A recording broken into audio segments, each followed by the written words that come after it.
जलालपुर जटाहे में रमज़ान अल मुबारक की आमद से कब्ल इंतज़ामिया मुतहर्रिक हो गई है। चीफ ऑफिसर बल्दिया चौधरी नवीद अशरफ ने मैन बाजार का हंगामी दौरा किया, जहां उन्होंने तजावुज़ात की सूरत-ए-हाल का तफसीली जायज़ा लिया। इस मौके पर साबिक सदर मैन बाजार मुक इम्तियाज़ गोगा भी उनके हमरा मौजूद थे। चीफ ऑफिसर ने ताजिरों से मुलाकात की और उन्हें ज़ाब्ते के मुताबिक महदूद डिस्प्ले की इजाज़त देने की यकीन दहानी करवाई, ताहम फुटपाथ और गुजरगाहें हर सूरत खिली रखने की हिदायत जारी की।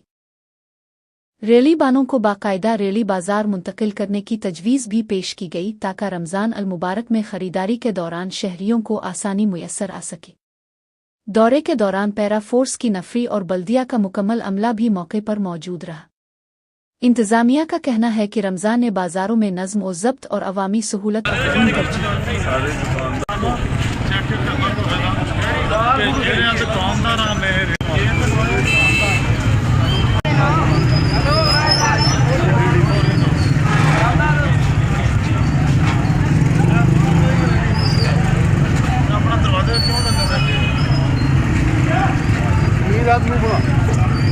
सारा ग्रुप